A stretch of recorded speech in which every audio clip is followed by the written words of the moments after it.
జీవితం అనే యుద్ధంలో గెలవాలి అంటే ధైర్యాన్ని మించిన ఆయుధం మరొకటి లేదు. సాధించాలన్న ఆలోచన నీలో ఉన్నంత కాలం ఎన్ని అడ్డంకులు వచ్చినా నీ విజయాన్ని ఎవరూ ఆపలేరు. ప్రయత్నం ఎప్పటికీ వృధా కాదు. ఓటమి ఎప్పటికీ శాశ్వతంగా ఉండదు. కొన్నిసార్లు చిన్న ప్రయత్నం కూడా నువ్వు కోరుకున్న గమ్యానికి నిన్ను చేరుస్తుంది. సాధ్యం కాదు అనుకుంటే ఏ పని చేత కాదు. ప్రయత్నించి చూడు. గెలిస్తే సంతోషం వస్తుంది. ఓడితే అనుభవం వస్తుంది. గెలిస్తే నువ్వేంటో అందరికీ తెలుస్తుంది. ఓడిపోతే నీ వాళ్ళెవరో నీకు తెలుస్తుంది. నువ్వే అంత అవసరం ఉన్నప్పుడు చెప్పేది, నువ్వెంత అవసరం తీరాక చెప్పేది. బాధలో కూడా నవ్వడం తెలిసిన నీకు ఈ లోకంలో బ్రతకడం పెద్ద కష్టం కాదేమో. గాయం గురించి కాదు, ఎలా కోలుకోవాలో ఆలోచించు. పడిపోవడం గురించి కాదు, ఎలా నిలబడాలో ఆలోచించు. అర్హత లేని వారికి ఎన్నడూ నిజం చెప్పకండి. తక్కువ చేసి చూసే చోట ఎక్కువసేపు ఉండకు. కోపంలో పేదవాడిగా ఉండు. ప్రేమలో కోటీశ్వరుడిగా ఉండు. ఓడిపోయినా ఆ ఓటమికి ఏ మాత్రం డీలా పడిపోకుండా జీవితంలో ముందుకు దూసుకుపోవడం అనేది ఈ సృష్టిలోనే అతిపెద్ద విజయం. వదిలేస్తే జారిపోయే వాటిని పట్టుకోవడం కన్నా పట్టుకుంటే మనతో ఉండిపోయే వాటితో నిలిచిపోవడం ఉత్తమం. అది జీవితమైన బంధమైన. ఒక పేదవాడు కొన్ని మాత్రమే లేక బాధపడతాడు. దురాశ గలవాడు ఏమీ లేక బాధపడతాడు. ఏదేమైనా మన కోసం నిలబడే మనిషొకరు లేని బతికే నరకం. ఎంత సంపాదించామన్నది కాదు, ఉన్నంతలో మనం ఎంత సంతోషంగా ఉన్నామన్నది ముఖ్యం.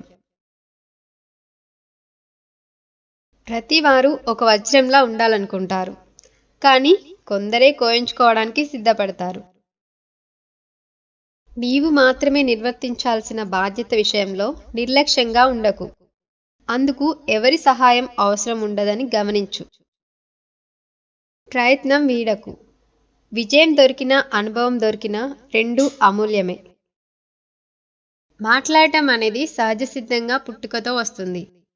మౌనంగా ఉండటం అనేది జ్ఞానంతోనే సాధ్యపడుతుంది. నిజాన్ని కాపాడటానికి మరో నిజం అవసరం లేదు, కానీ ఒక అబద్ధాన్ని రక్షించడానికి 1000 అబద్ధాలు కూడా సరిపోవు. అబద్ధానికి ఆకలెక్కువ. నీవు సంతోషంగా ఉన్నావంటే సమస్యలు లేకుండా ఉన్నావని కాదు, అన్ని సమస్యలను ఎదుర్కొనే సామర్థ్యం నీకుందని. సంపాదన వెంట పడేవారు ఎప్పుడూ సంతోషంగా ఉండలేరు. ఎక్కువ సంపాదించినా అది ఎవరైనా దోచుకుపోతారేమో అనే చింత, సంపాదించలేకపోతే లేదనే దిగులు. నీవు ఎన్నడూ ప్రతీకారం మీద దృష్టి పెట్టకు. నిన్ను బాధించిన వారిని సందర్భానుసారంగా ఆ కర్మ తప్పక శిక్షించి తీరుతుంది. ఏదో ఎదురు చూస్తూ సహాయం చేసేవారికి వాళ్ళు ఎదురు చూసింది తిరిగి చేస్తే చాలు, సంతోషిస్తారు. కానీ ఏది ఎదురు చూడకుండా సహాయం చేసేవారికి వాళ్ళే ఎదురు చూడని సమయంలో సహాయం చేయాలి. అప్పుడే వాళ్ళు సంతోషిస్తారు. బలముందని ప్రతి బరువుని మోస్తూ పోతే అలసటకు బానిసగా బ్రతకాల్సి వస్తుంది. ఎప్పుడైనా జీవితం నిన్ను పెద్ద బండరాయితో మోదించే అనుకో, అప్పుడు కూడా నీ నమ్మకాన్ని కోల్పోకు. బతుకు మీద బాధ్యత లేనోడికి భవిష్యత్తు మీద హక్కుండదు. నిన్ను సానబెట్టడానికే సంఘర్షణల మధ్యకి నెడుతూ ఉంటుంది జీవితం. తట్టుకుంటే రత్నమై వెలుగుతావు, తప్పుకుంటే రాయిలానే మిగులుతావు. అవసరాలన్నీ తీరిపోయాక చేసిన మంచి మర్చిపోయి కీడు తలపెట్టాలని చూస్తే కాలం సహించదు, ధర్మం ఊరుకోదు. జీవితాంతం మర్చిపోలేని గుణపాఠం నేర్పుతుంది. నీ మనసును గాయపరిచిన వారిని మర్చిపో, కానీ నిన్ను ప్రతిరోజు ప్రేమించే వారిని గుర్తుంచుకో. నిన్ను ఏడ్పించిన గతాన్ని మర్చిపో, కానీ నీ చిరునవ్వులకు కారణమవుతున్న వర్తమానంపై దృష్టి సారించు. నీ బాధను మర్చిపో, కానీ అది నేర్పిన పాఠాన్ని ఎప్పుడూ గుర్తుంచుకో. కష్టం కన్నీళ్లనే కాదు, కొన్ని నిజాలను బయటకు రప్పిస్తుంది. దాపరికాల ముసుగును తొలగిస్తుంది. వాస్తవాలు వెలుగు చూసేలా చేస్తుంది. కష్టం కూడా ఒక మంచి నేస్తమే. నీలోని ధైర్యం, నీ సామర్థ్యం నీకు తెలిసేలా చేస్తుంది. నీ భవిష్యత్తుకు మార్గాన్ని వెతికేలా చేస్తుంది. అందుకే కష్టాన్ని కూడా ఆనందంగానే ఆహ్వానించు. మూర్ఖులతో వాదన బోర్లించిన కుండపై నీళ్లు పోసినట్లు. నీరును ఎంత పోసినా చుక్క నీళ్లు కూడా లోపలికి వెళ్ళవు. అలాగే మూర్ఖుడితో ఎంతసేపు వాదించినా ఫలితం శూన్యం.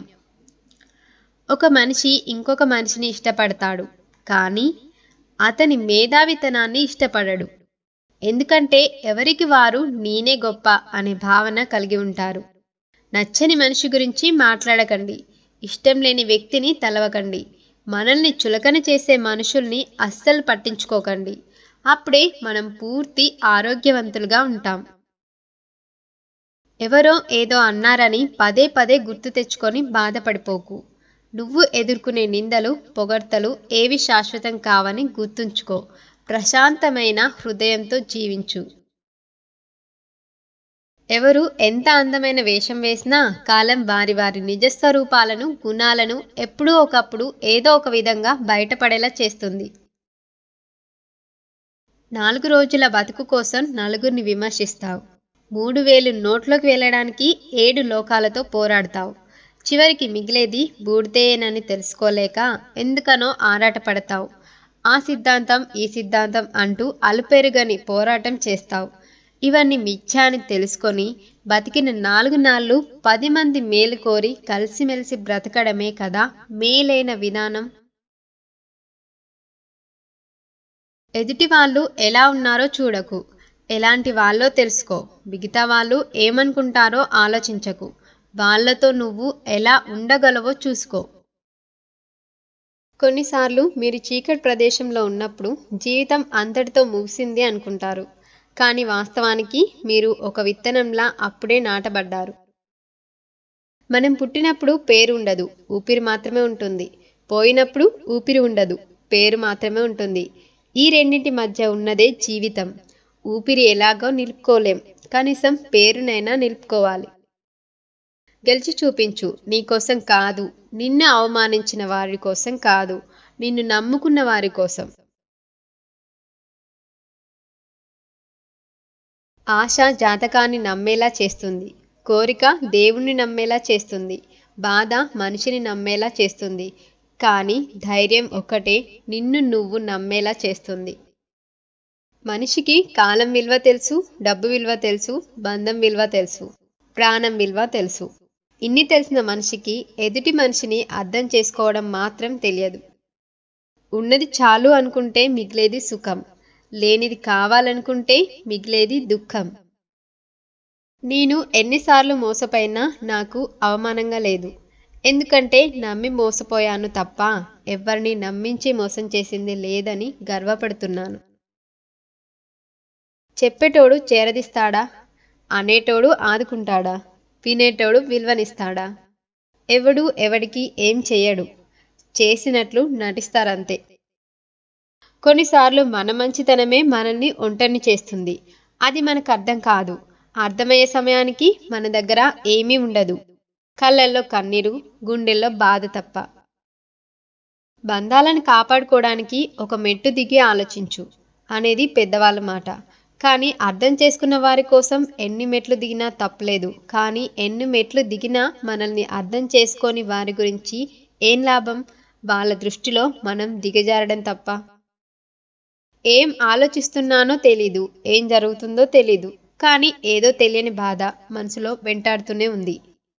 ఇతరులకు నచ్చాలని నటిస్తూ బ్రతకడం కన్నా మీకు నచ్చినట్లు సంతోషంగా బ్రతికేయడం మంచిది. ఎందుకంటే మనం ఎంత మంచి వాళ్ళగా ఉన్నా ఎవరో ఒకరి కథలో మనమందరం చెడ్డవాళ్ళమే. నీ చుట్టూ ఉన్న వాళ్ళందరూ నీ వాళ్ళే అని మోసపోకు. ఒక్కసారి వాళ్లకు వ్యతిరేకంగా మాట్లాడి చూడు, వాళ్ళు అసలు మనస్తత్వం బయటపడుతుంది. మన తప్పులను ప్రేమించే వాళ్ళ ముందు ఒప్పుకుంటాం, క్షమిస్తారనే ధైర్యంతో కాదు, అర్థం చేసుకుంటారనే నమ్మకంతో. నీ దృష్టిలో నా ప్రవర్తన నీకు తప్పుగా అనిపించవచ్చు, కానీ అదే పరిస్థితిలో నా స్థానంలో నిన్ను నువ్వు ఊహించుకో. నేనెంత సహనంగా ఉన్నానో తెలుస్తుంది.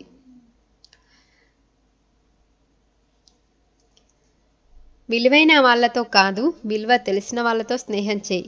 నువ్వు బాధపడే రోజు ఎప్పటికీ రాదు. అబద్ధాలు చెప్తే, ఒకరి మీద నిందలు వేస్తే ఈ క్షణం నీలాంటి 10 మందికి నువ్వు కరెక్ట్ అనిపించవచ్చు, కానీ కాలం వ్యతిరేకంగా మారే రోజు వస్తుంది. ఆ రోజు నువ్వు వందలాది మందిలో దోషిగా నిలబడాల్సిందే. చెప్పడం ఎప్పుడూ తేలికే, వినడమే కష్టం. వినడం భలే సులభం, అర్థం కావడం కష్టం. అర్థం చేసుకోవడం పెద్ద గొప్ప కాదు, అంగీకరించడం ముఖ్యం. జీవితమే ఒక పయనం. ఆ పయనంలో కలిసే ప్రయాణికులు ఎందరో, కానీ ఏది ఎప్పుడు ఎవరికి ఎవరు శాశ్వతం కాదు. కేవలం నువ్వే శాశ్వతం. నీ నడవడికే శాశ్వతం. ఇందులో గెలిచేది నువ్వే, ఓడేది కూడా నువ్వే. గెలుపుకి పొంగిపోకుండా, ఓటమికి కృంగిపోకుండా, ధర్మబద్ధంగా, ఫలాపేక్ష లేకుండా, తోటి వారికి సాయపడుతూ సాగిపోవడమే జీవితం. ఈ మాటలు మీకు ఉపయోగపడతాయని, మీ విజయాన్ని ముందుకు తీసుకెళ్ళడానికి, మిమ్మల్ని మీరు స్ట్రాంగ్ చేసుకోవడానికి, మీ బాధను కొంతవరకైనా తగ్గిస్తాయని అనుకుంటున్నాను. మీకు నచ్చితే తప్పకుండా వీడియోని లైక్ చేయండి, షేర్ చేయండి, కామెంట్ చేయండి. Thank you so much for watching. Don't forget to subscribe our channel.